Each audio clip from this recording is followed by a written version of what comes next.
mostrando uma posição aqui do início da luta, tá? Estou fazendo uma base de início.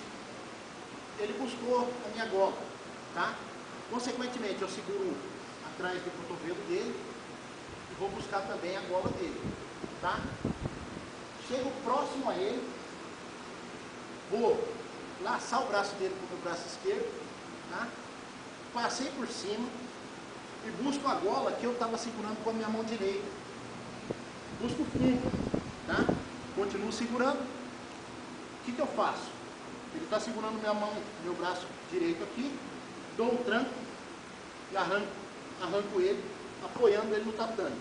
Sento e empurro a perna dele, esquerda, com a minha perna direita, tá? Ocasionando o quê?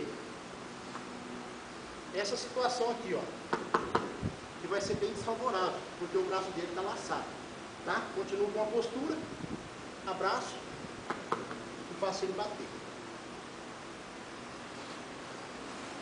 Vou mostrar o movimento agora, uma situação um pouco mais real, tá?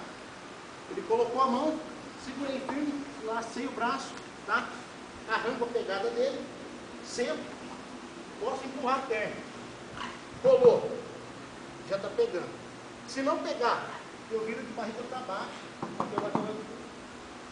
nessa situação aqui, tá joia?